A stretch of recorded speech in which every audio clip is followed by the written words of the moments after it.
You're listening to a presentation from Calvary Chapel St. Petersburg. For more audio and video content or other information about our church, visit calvarystp.org. Proverbs chapter 21. In the Lord's hand, the king's heart is a stream of water that he channels toward all who please him. A person may think their own ways are right, but the Lord weighs the heart. To do what is right and just is more acceptable to the Lord than sacrifice. Haughty eyes and a proud heart, the unplowed field of the wicked, produce sin. The plans of the diligent lead to profit as surely as haste leads to poverty. A fortune made by a lying tongue is a fleeting vapor and a deadly snare. The violence of the wicked will drag them away, for they refuse to do what is right. The way of the guilty is devious, but the conduct of the innocent is upright. Better to live on a corner of the roof than share a house with a quarrelsome wife. There's another verse about the wife in here too. Just hold on. The wicked crave evil. Their neighbors get no mercy from them. When a mocker is punished, the simple gain wisdom. By paying attention to the wise, they get knowledge. The righteous one takes note of the house of the wicked and brings the wicked to ruin. Whoever shuts their ears to the cry of the poor will also cry out and not be answered. A gift given in secret soothes anger, and a bribe concealed in the cloak pacifies great wrath. When justice is done, it brings joy to the righteous, but terror to evildoers. Whoever strays from the path of prudence comes to rest in the company of the dead. Whoever loves pleasure will become poor. Whoever loves wine and olive oil will never be rich. The wicked becomes a ransom for the righteous, and the unfaithful for the upright. Better to live in a desert than with a quarrelsome and nagging wife.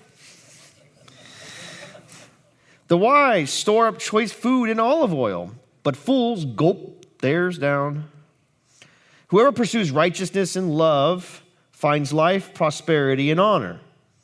One who is wise can get up against the city of the mighty and pull down the stronghold in which they trust. Those who guard their mouths and their tongues keep themselves from calamity. The proud and arrogant person, mocker is his name, behaves with insolent fury. The craving of a sluggard will be the death of him, because his hands refuse to work. All day long he craves for more, but the righteous give without sparing. The sacrifice of the wicked is detestable, how much more so when brought with evil intent. A false witness will perish, but a careful listener will testify successfully. The wicked put up a bold front, but the upright give thought to their ways. There is no wisdom, no insight, no plan that can succeed against the Lord. The horse is made ready for the day of battle, but victory rests with the Lord. So, Lord, as we look at your word tonight, Lord, I pray that you would speak to us, you would encourage us, that, Lord, that we'd be a people of wisdom, Lord, that we'd be able to walk these things out, and I pray that you would just continue to give us wisdom. Lord, we do ask of you. I know in the book of James said that you will give us this wisdom, the wisdom that framed the world, that wisdom that gives us life, and the wisdom that helps us to make the decisions for each and every day. So would you do that, Lord? In your name we pray. Amen. Amen. All right, so a couple of points here. The first is this. I thought was fascinating. He's talking about the heart, but weighing the heart. I mean, how much does a heart weigh? I don't know, actually. I should have looked that up. But how much does the actual heart weigh? I'm not really sure. But I don't think that's what he's getting at. But what's God doing weighing the heart? The second point, though, that I noticed early on in the text, he talks about a sacrifice. So what is sacrifice? We talk about the word sacrifice, like, you got to sacrifice to be able to accomplish things. But what does he talk about the nature of sacrifice and why that's important? God weighs the heart. He talks about the intent of the sacrifice. And the third point is this, pleasing God. One of the things that you notice through the book of Proverbs is that this wisdom that we have, this wisdom that we can gain, what does it ultimately do? It makes our life better. It gives us better understanding of the world. And what? It helps us to stay connected to God, to please him and enjoy him. I mean, there's this thing about wisdom that's just not It's just not something that you add to your life just to get a little pick-me-up. It's a way of thinking, it's a way of living that actually, honestly, pleases God. And the things that he's revealed to us, it's so important for today that we're able to take those things and walk them out. But that's kind of where we're headed. But the first point, though, is weighing the heart. Go back to verse 1. It says, in the Lord's hand, the king's heart is a stream of water that he channels toward all who please him. So he's talking about the heart, the directions of the heart. Then he continues on, verse 2, a person may think their own ways are right, but the Lord weighs the heart. So there's this idea that God is making judgments about the motives of the heart, but if you know and notice in verse 4, haughty eyes and a proud heart, the unplowed field of the wicked produce sin. So there's something about the heart that he says is really important. Not only that, but he talks about how God weighs the heart, how the king's heart is in the hand of the Lord. But what's this thing about the heart? Well, really, we've talked about this quite a bit throughout the book, but the heart, remember, they didn't have a separate word for your brain and how your brain thinks. Really kind of your heart, out of your heart flow all these thoughts, these things come out of you, but it all was centralized in your hearts, and in the Greek thought it was in your intestines. But in your heart, that's a place of emotion. It's a place of like thought. And so what he's saying is here that God actually weighs the heart. Now in ancient Egypt, they have a lot of pictures of this to illustrate this, but they actually have a picture of a deity weighing a human heart on a scale and that of a feather. And so the question is, does the heart, what does it represent? Does it have value and worth? And I think about this more and more is that we're always talking about what your motives of your heart are. What is the intent of your heart? What's really at the bottom of you? And I think it's a fair question to ask. I mean, other cultures talked about it, the heart, weighing the heart. But what does God say about it? It's really what? That God ultimately weighs the heart. And so when you think about this idea of God weighing the heart, God saying what are the motives of it, here's the deception that Proverbs is warning about it. Just because you think you're right about it, does that make you ultimately right about something? Right? Now, this is the part that maybe would be a good husband verse instead of a wife verse, right? But hey, just because you think you're right, does that make you right? And what he's warning us for, verse 2, a person may think their own ways are right, but the Lord does something. He actually weighs the heart. You may think to yourself, man, I'm right. I know I'm right. How could I possibly be wrong? But what ultimately happens? The Lord, he's the one that truly weighs the heart. I thought of this, something very similar that even the Apostle Paul says in the book of 1 Corinthians. He says this, for chapter 4, verse 4, my conscience is cleared, but that does not make me innocent. It is the Lord who judges me. And in some way, that's kind of terrifying, but in the same way, it's incredibly hopeful. Because what? You know at the end of it, it's not that all your good things are compared to all your bad things, and there's a scale with a feather, and they're trying to weigh your heart to see if you are worthy or not. I think it goes to this idea is that we are always trying to give ourselves a verdict. We're always trying to say that we're okay. There's this constant threat of like, I don't think I'm right. There's something wrong with me. My heart just hurts so much. But I'm telling myself I'm a good person. There's this constant battle we always face. And then we're like, I hope at the end of all time in history that there's this scale, and I hope I make it. And what happens in the meantime, if we're not careful, we can just give ourselves a verdict. I'm all right. I'm all good. But Proverbs is giving us the wisdom we need. And it says, listen, God actually weighs our heart. He actually sees what's inside. He understands our motive. And while we might think, well, I'm all good, we have to realize something.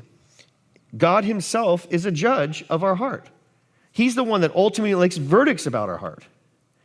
And while that's terrifying, it's actually very much hopeful, and we find it to be really helpful in times of injustice.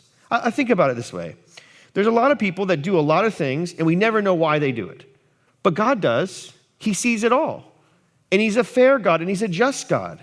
And so while it might be a terrifying idea that God judges our hearts and our motives, it's actually very reassuring. Why? Because we know God, as he looks out over all people, he makes a judgment. And it's based on what? Truth. It's based on real things. It's based on not what you said, it's what's in your heart. And I think that's somewhat encouraging, also terrifying at the same time. But this is what I think Proverbs is getting at. realize God is making judgments about our heart. He weighs the heart. And when we try to do it, right, and as Paul says, I might think I'm innocent, but it's the Lord who truly judges me. Now, I hope I terrified you enough about that, because in one way, it's comforting to know there's a judge that sees everything, even down to the motive of our heart. At the same time, though, it doesn't answer the question, well, where do I find a sense of being right? Where do I get a sense of, okay, well, God, is there a way that when I look at myself that I know that I am following you? Or God, can I know you? And this is the beautiful thing that Christianity says. It says, while the heart is evil, while there's bad things that come out of the heart, there's actually a remedy. I mean, I am really thankful that Christianity doesn't say, when you die, there's a scale, and then you got to put good things and bad things and try to level them out. Like, I'm glad that's not the way we think about it. And I'm glad that's not what happens. Now, at the end of the book of the Revelation, there are books opened, and God goes through all of the things. But what allows us to be clean before God? Is that even possible? And the answer is yes. And that's really the hope part of it. To say, God, you truly see what I do in my heart, and you make a judgment. At the same time, God, you can truly give me a verdict.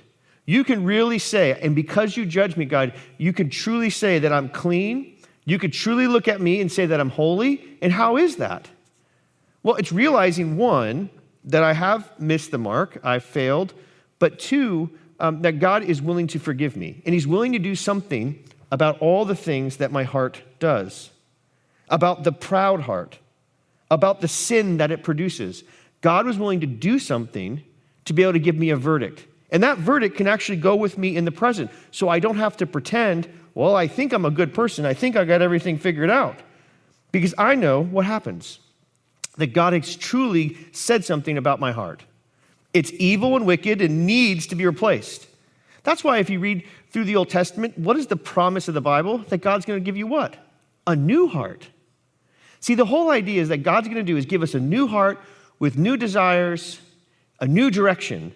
So we don't have to pretend that God, I didn't do anything wrong. Please don't, this is what he's saying here. It's like, I know that I hope you don't see all the things down in the depth of my heart. He says, no, I see it all, but I want to give you something new, something better.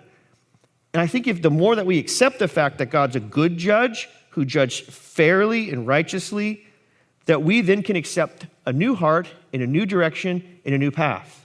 So weighing the heart, while I think it's something that all of us do, I hope it works out at the end of my life. I hope I'm a better person than I was a worse person. The truth of the matter is that God sees all of it, even to the very, very, very bottom. And because of that, what does God do about it? He actually makes a remedy for me to have a new heart. Now, how'd that happen? Well, it was through the piercing of his own heart. It was through the piercing of himself. See, God's ability to judge shouldn't terrify, it should bring a lot of hope, because we know that God was willing to do something about it. And that's, I think, and really encouraging as I read through this, because I'm like, man, I don't want to self-deceive myself and say, I think I'm right and just, but I'm really not. But I realize at the same time is that I realize that God was willing to do something about even those things. So here's the thing. I don't have to pretend about it. I don't have to try to, I think I'm good. I can say, you know what, God, there's things in my heart that are not right. They're not good. And I'm willing to confess those things to you. And would you do something to me to give me something new, to make me into a better person? God, would you give me a new desire to help me fight the desires that I currently have? So this idea here that Proverbs is getting at is that it talks about God's intent in looking deep inside of me. Now, kind of real serious, kind of heavy about the heart, what he does. Then I just couldn't help it, though. When I'm reading the text over and over again, how do I get the verses about the nagging wife? I mean, I don't know what happened here. And I thought to myself, this could tie into my first point, because I can't cover all the verses, but these, though I will. If you look at it, it says, better to live in a corner of the roof than to share a house with a quarrelsome wife. Verse 19, I think he's like, Solomon's writing these things. He's like, oh yeah, the wife thing. I'm going to do that again. Better to live in a desert than with a quarrelsome and nagging wife. I'm like, what? Solomon, what's going on? Now, you had too many, honestly. You shouldn't have done that, A. But B, like he kind of like, he remembers it, then he writes, and then he remembers it again. But what is he getting at? Well, I think this is something I thought was fascinating. I was reading this devotional about these set of verses. It says this, another job of a spouse can put you in the negative, to not be quarrelsome. Quarrelsome is best conveyed by the word to nag. To nag is to do thoughtful criticism. It's not what it's doing, but it's to do drive-bys, making brief, cynical remarks that complain and question motives and character. Like I said, everybody's looking to justify their heart and their actions. And what I think these verses are dealing with, the nagging or the quarrelsome, is making drive-by cynicisms, judging those motives of the heart. And that's why he says, hey, it's better to live in a desert than with a quarrelsome and nagging wife, to be constantly criticized on everything and anything you do. But what is she really doing? She's making judgment calls. See, I think this gets down to this first part where I think it tied in. We are constantly trying to weigh our heart out. Am I really a good person? Sometimes the criticism is actually necessary. Because if you don't allow for a level of criticism in your life and you end up putting up a wall, right, you become way too sensitive. Way too sensitive. You have to have at time people to be able to come up to you and give you thoughtful criticism. That's just necessary. It's part of life, but it's also how you can get a true sense of what's coming out of you. I mean, if you really want to grow, the best way to do that is to receive some level of criticism. Now, not all criticism is the same. Some of it comes in the wrong tone in the wrong way. But at the same time, though, is there any level of truth that you can learn through that criticism? Where this is a different type of criticism that's dealing with the spouse here. This criticism is drive-by criticism. It's cynical remarks that complain and question motives and character. And that's why he's saying is to be constantly questioned in that way. He goes, I just would rather live in a desert or in a very, very tight attic.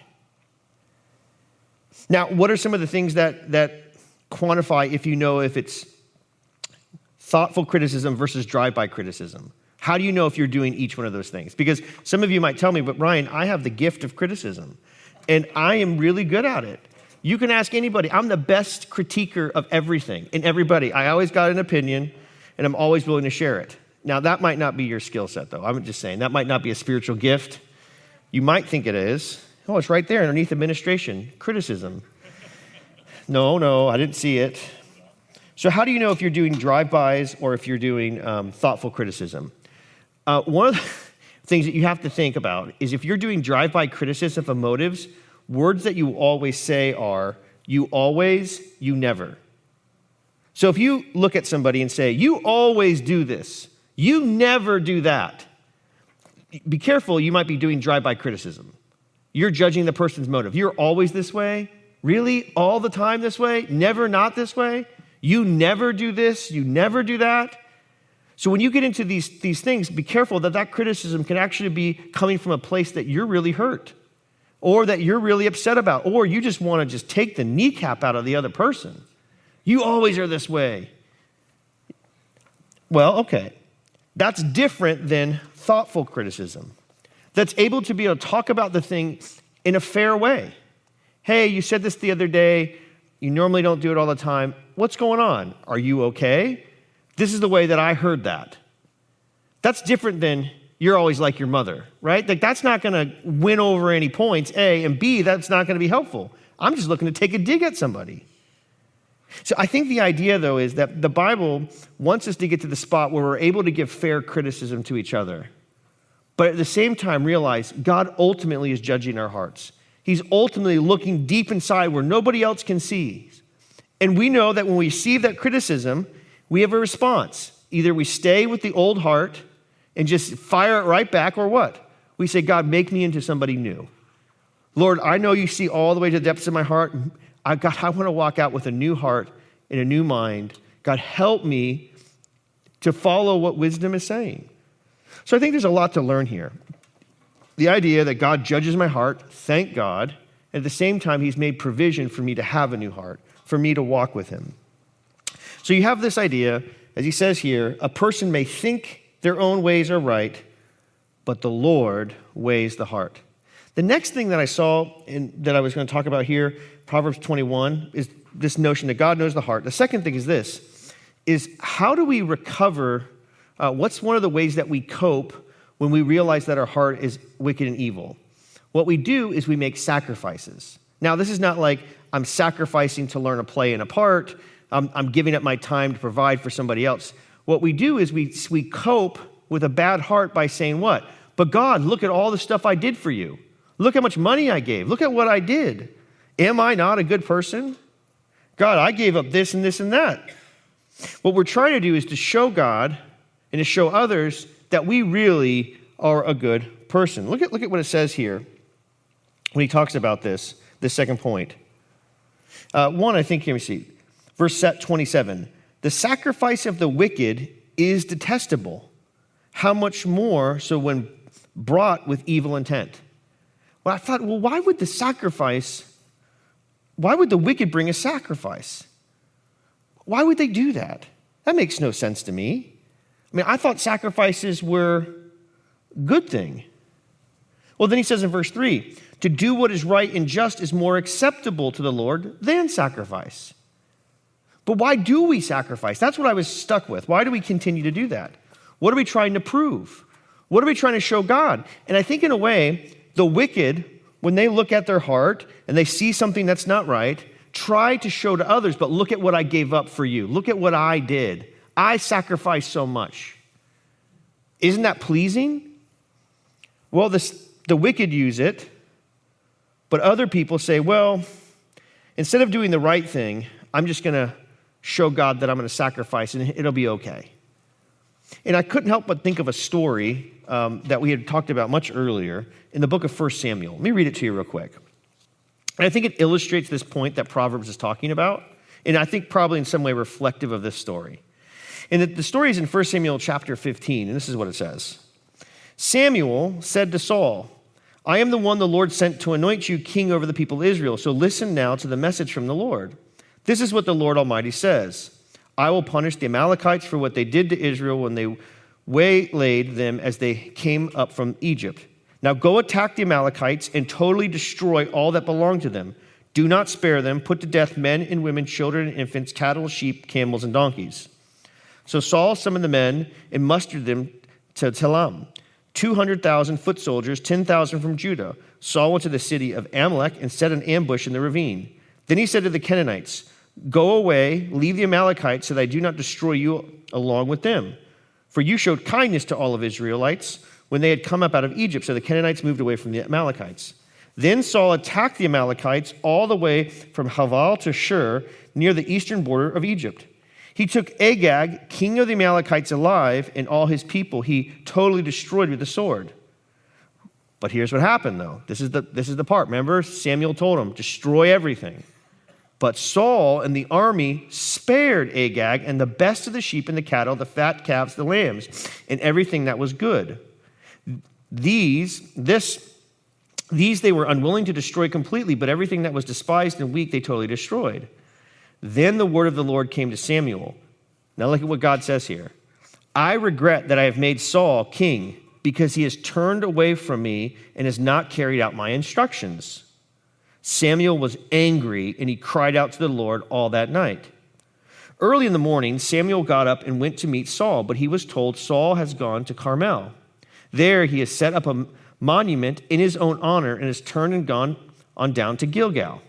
When Samuel reached him, Saul said, the Lord bless you.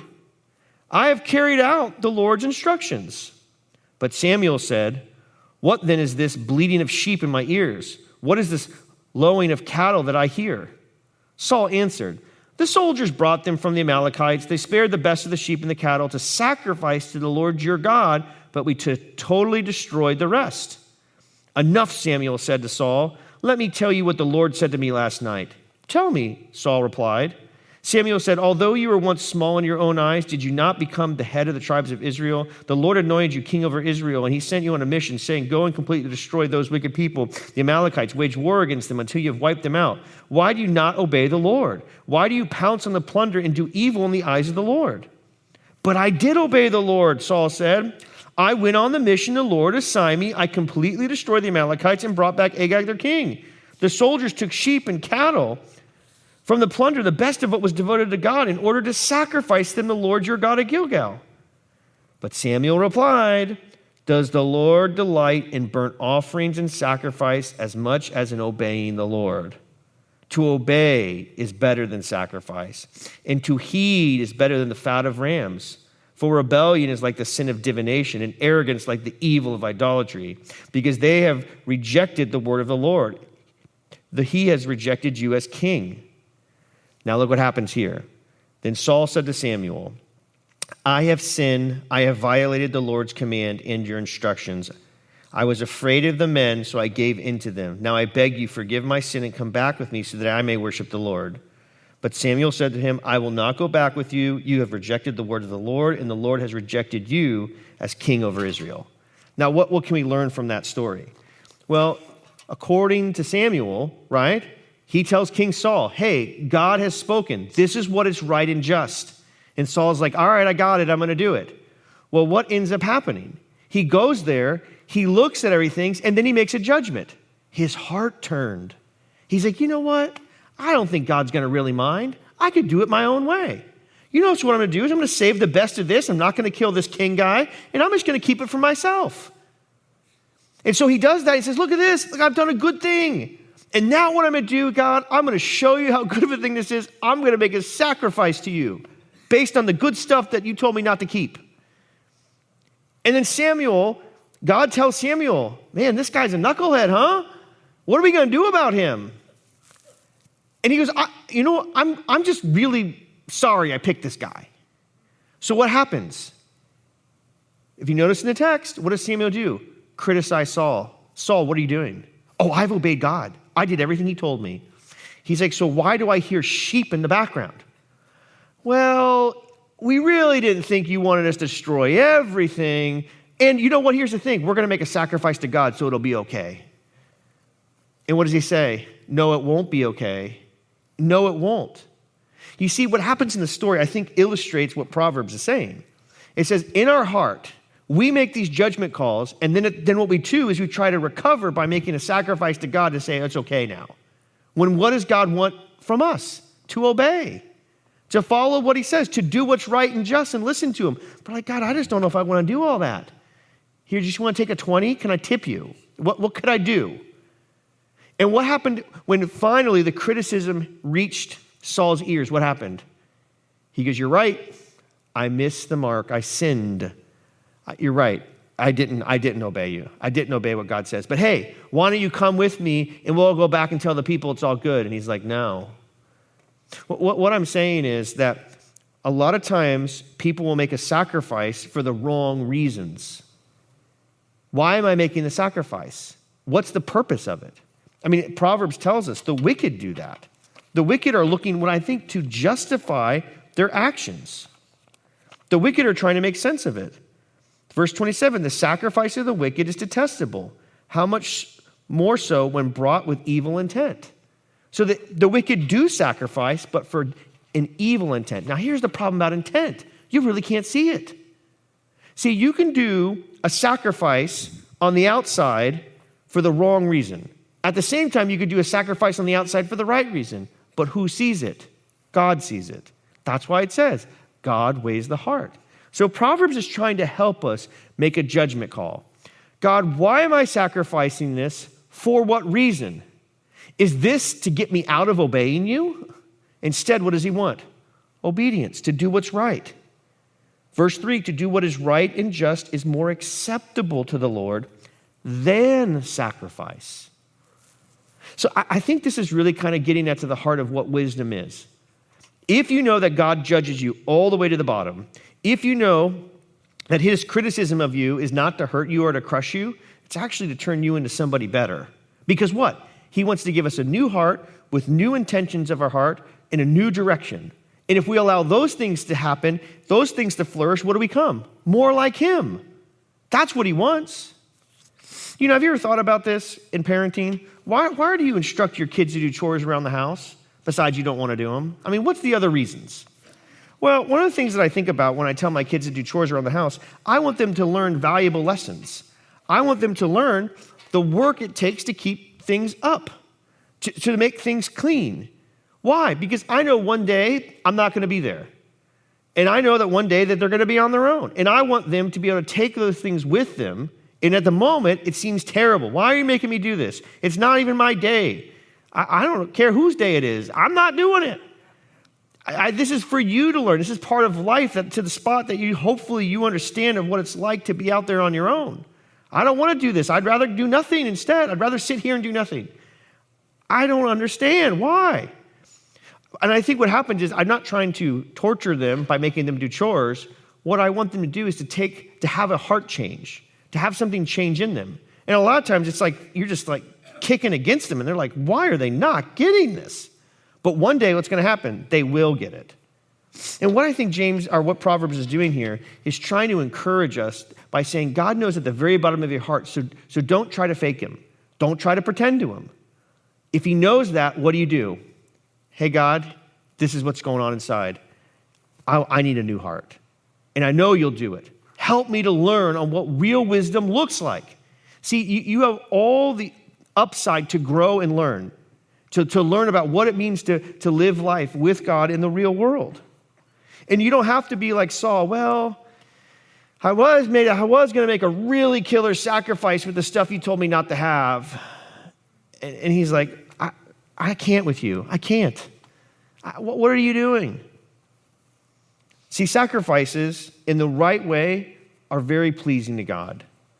Sacrifices